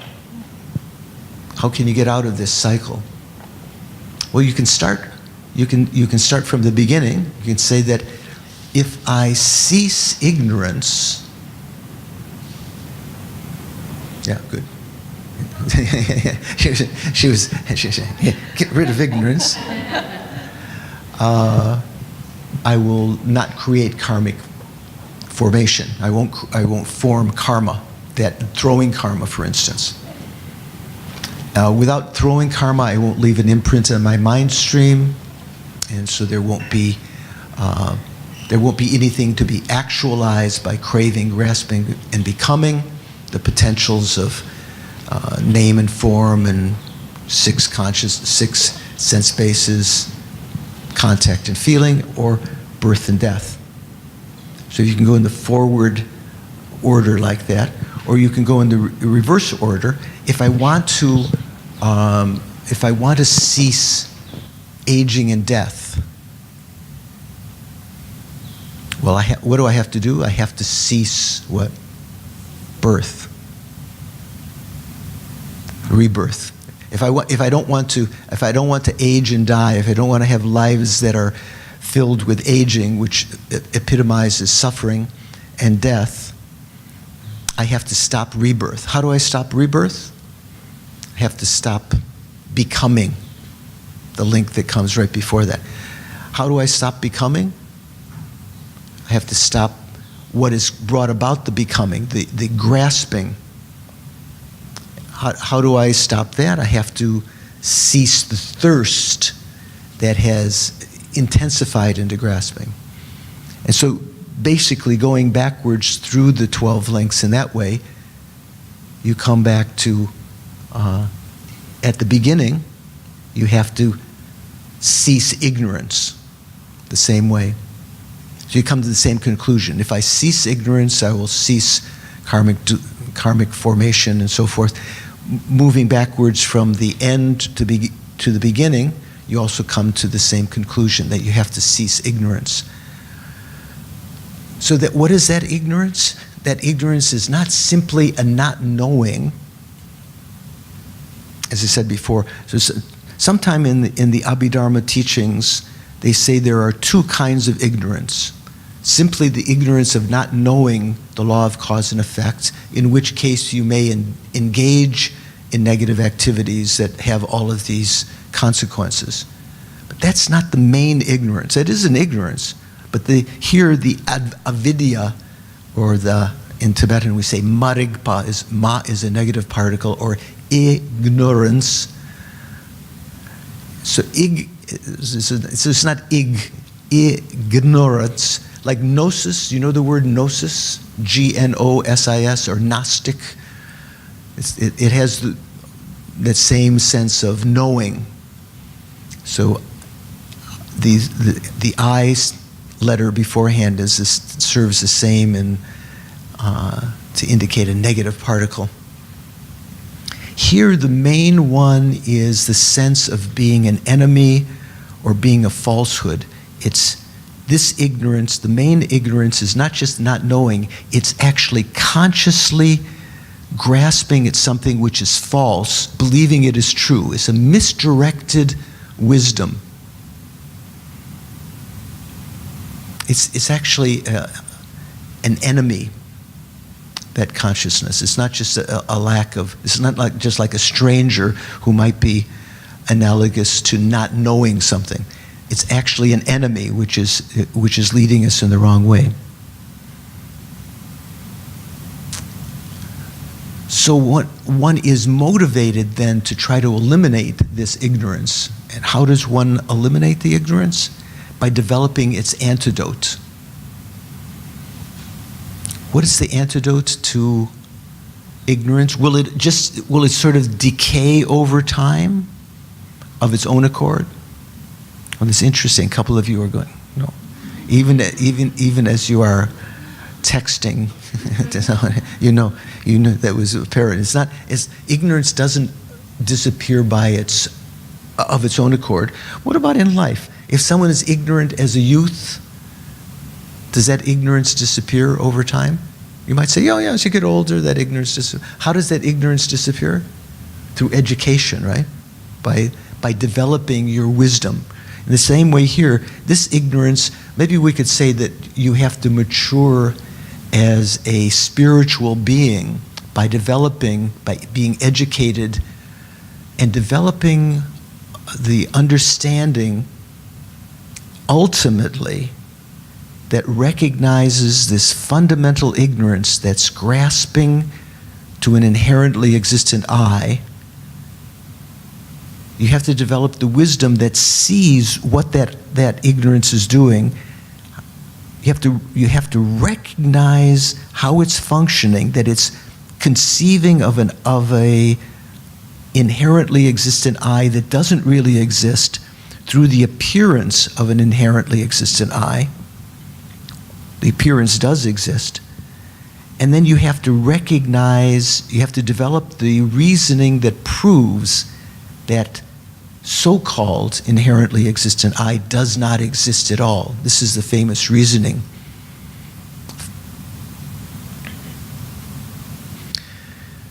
Geshe Zopa mentioned in these teachings, and all of the great teachers say that in order to realize emptiness, you have to develop this wisdom, and that takes a lot of work.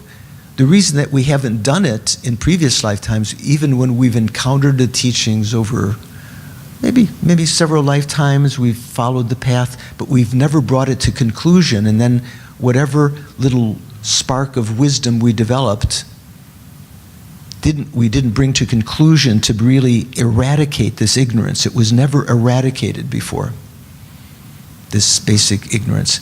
So what we need to do is to have a sustained period of developing that wisdom.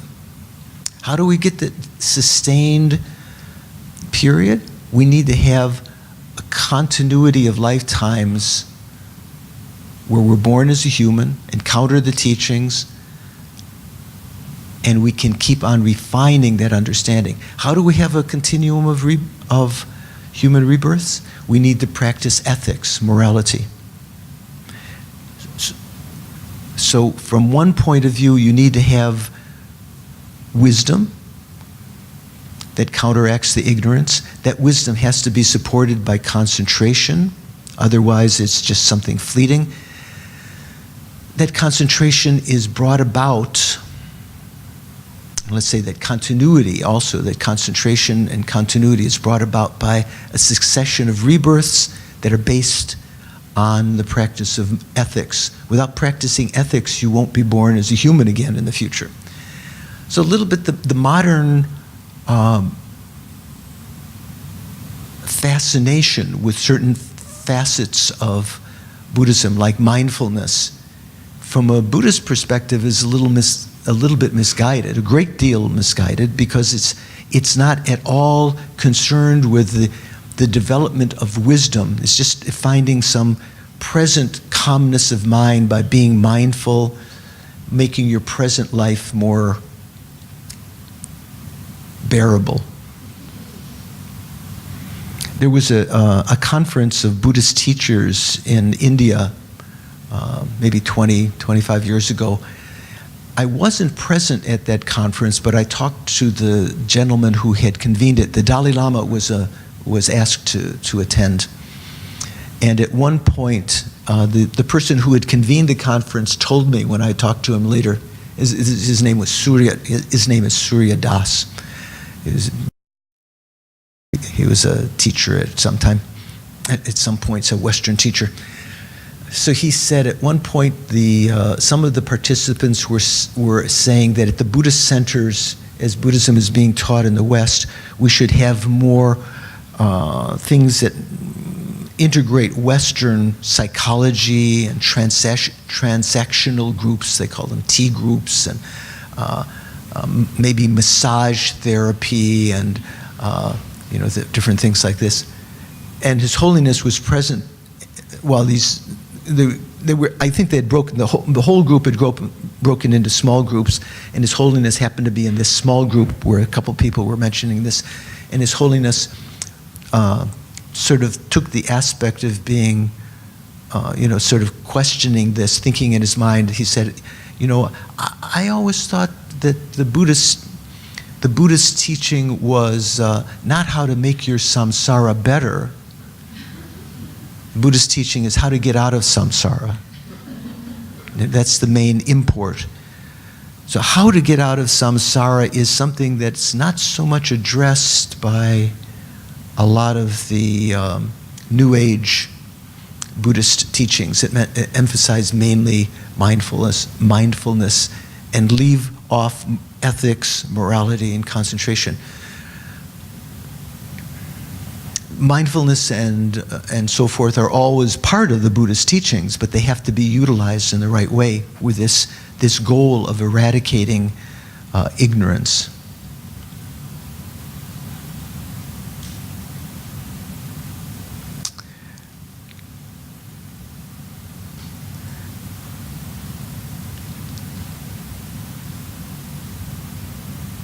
So there are other ways to categorize the 12 links. What did we add? We said the first 3 were projecting causes, the next 4 were projected effects, the next 3 were actualizing causes, and the last 2 were actualized effects.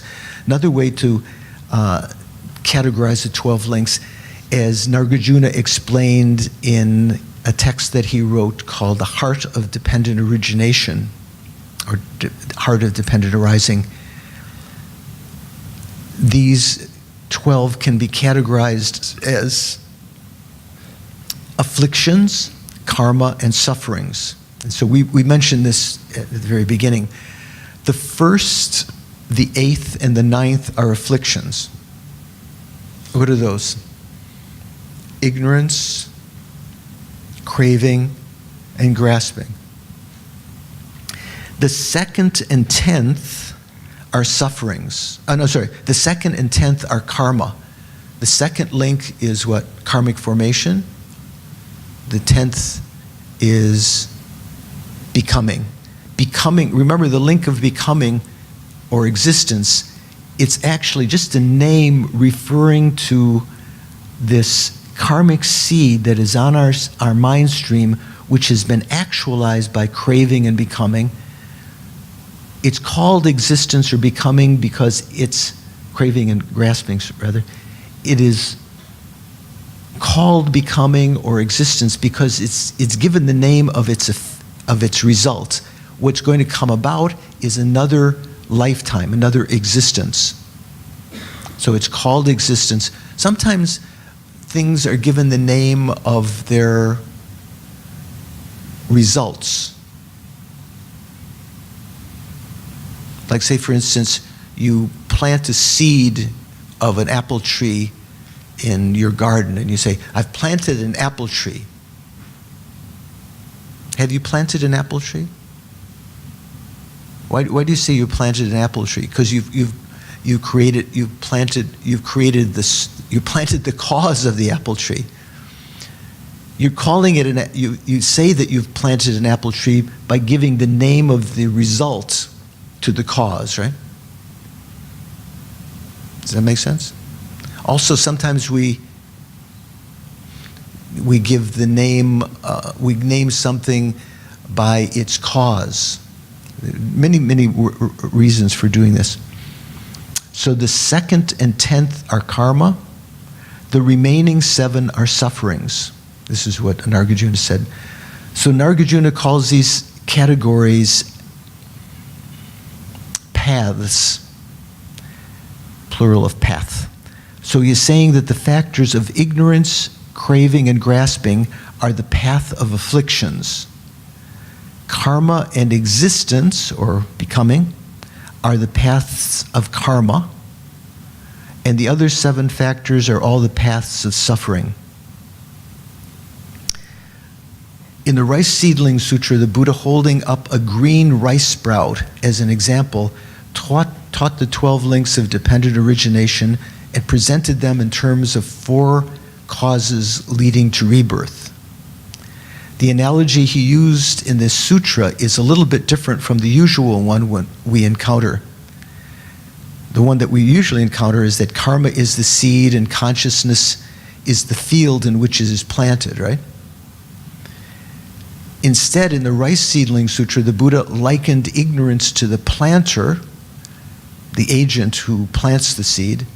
Karma itself is like a field in which the seed is planted, and the seed that is planted is actually the seed of consciousness, specifically causal consciousness. When that seed is moistened by the water of grasping, it becomes the sprout of name and form in the mother's womb. In this analysis, it is the planter, the field, the seed, and the supporting condition of moisture, ignorance, karma, causal consciousness, and grasping, that together produce the birth of the being in the womb. Okay.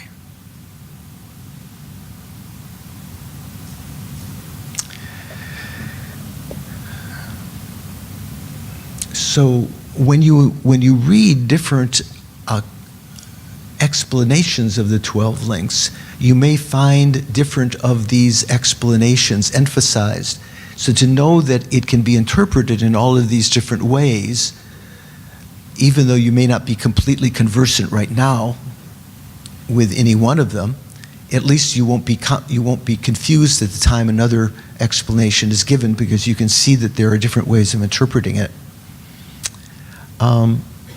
As this is the second of this class, and we've got a little bit time left, are there any other questions that you wanted to address? Yeah.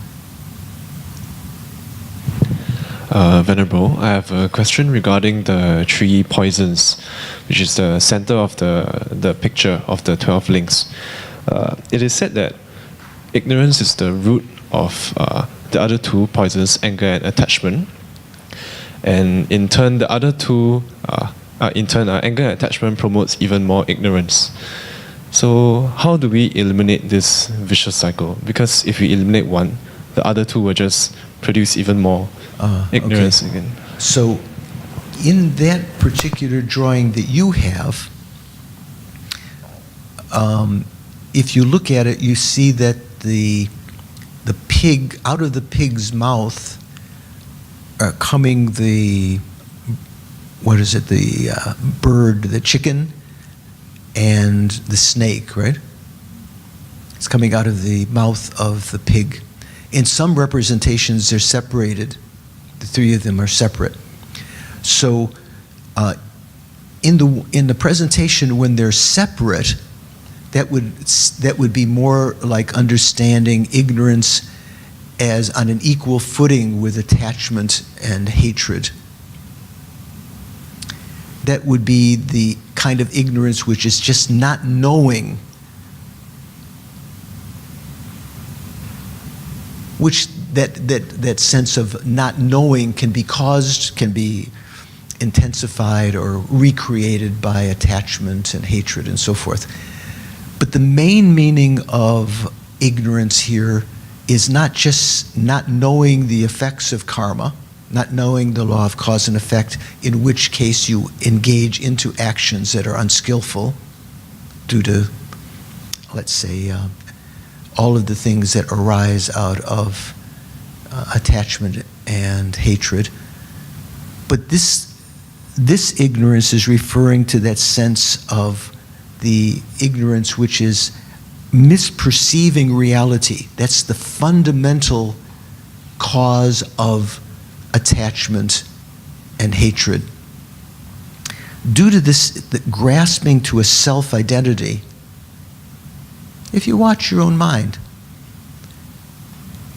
may do some experiments in the laboratory of your mind, because of that belief, the grasping to an I that seems to exist there, we give rise to attachment. Out of the belief in that I, the assenting to that appearance of an I, believing that there is a real I here, we give rise to hatred, anger. All of the other delusions arise out of that.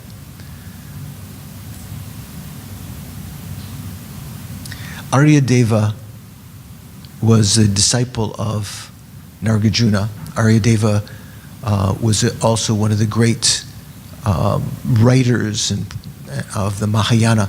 He wrote a text that some of you may have encountered called the 400 Yogic Deeds of Bodhisattvas. It's a nice translation of it by Ruth Sonam. In one of the very famous verses of that, Aryadeva says, just as the body sense organ pervades all of the body and all of the other senses, ignorance pervades all of the other delusions. Have you ever heard that verse? So what does that mean? Say, for instance, the eye organ here mainly perceives visual forms and shapes and colors. The actual eye organ is not the eyeball, the iris, or the fluid within. Its actual subtle matter even within the retina, even the rods and cones that science would recognize are not the eye sense power, but something, a subtle matter within that. But if you were to pierce that, the eye and the retina and so forth with a pin, you would feel some suffering, because the body sense consciousness, which pervades our skin and our, that we feel with, that we feel hot and cold, that we feel pain and pleasure with our body sense, that pervades all of the other senses. It pervades our ear sense, our nose sense, our tongue sense, our, In that same way that the body sense power pervades all of the other senses, it is present in the eye, it's present in the ear, and so forth. In the same way, whenever you have attachment, hatred, jealousy, pride, low self-esteem, depression, all of it is pervaded by the presence of this basic kind of ignorance that is misperceiving reality. Not just the ignorance that doesn't know right from wrong, but the ignorance that's grasping to an inherently existent self.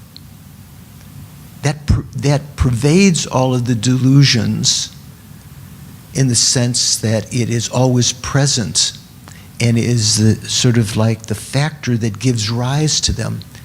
If you were to eliminate that ignorance, that misperception of the self, all of the other delusions would no longer have a basis for being generated. That's a little bit the sense of why the snake and the chicken are coming out of the mouth of the pig in that particular representation of the 12 links. So that particular representation, where they're not three separate animals, but the two of them are coming out of the mouth of the pig, is kind of illustrating this sense that all of the delusions come about because of the fundamental root of all of the delusions, the grasping to the sense of an inherently existing I.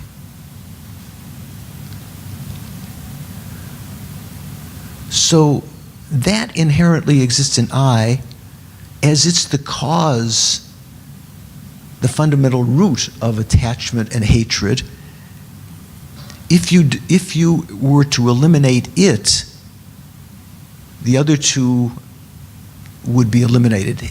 Attachment and hatred would be eliminated. They don't have, attachment and hatred don't have the capacity to create ignorance anew, whereas ignorance has the capacity to create attachment and hatred.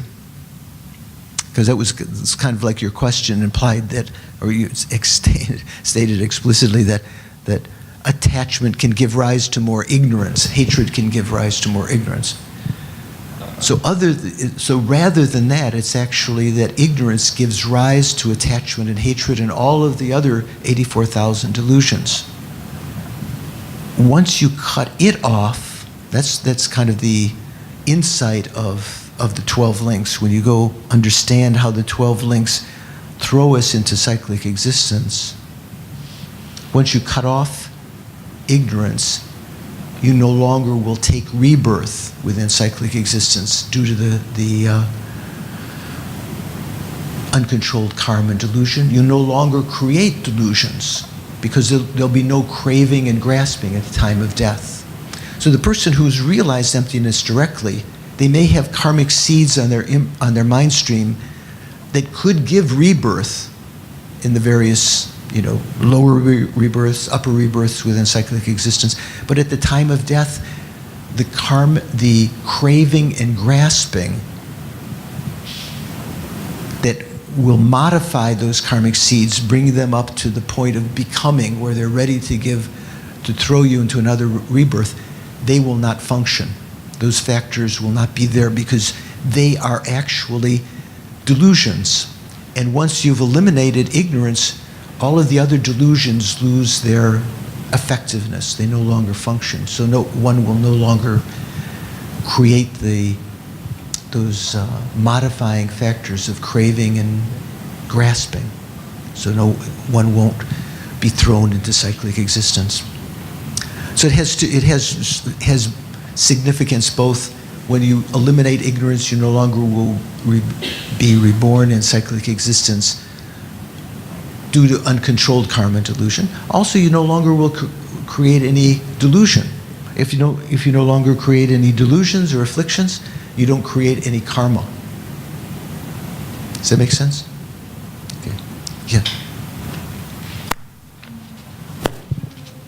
So by the same token of what you just explained, Oh, have I gone over? Oh, I've gone sorry. over. I thought it was going to be 12:30. I'm sorry. I thought we still had time. But why don't we? If you have a question, I will stay and answer. But let's just dedicate. I'm sorry. Excuse me. I noticed some people beginning to leave. Let's try to recall the clear light nature of the mind that we were meditating on at the beginning, just to calm our mind. See if you can develop a remembering consciousness of that. Sense that subjective mind rather than the objective thoughts, and let your mind calm for a moment.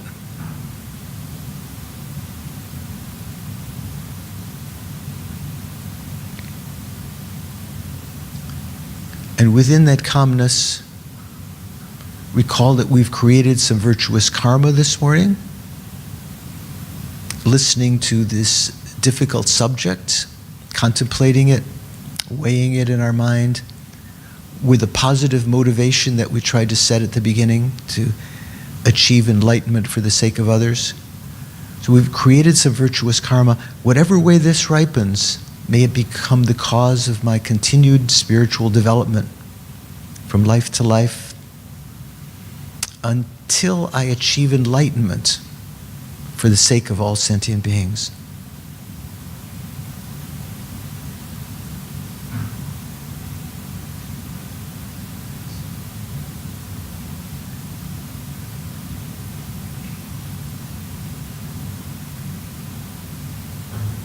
Thank you very much.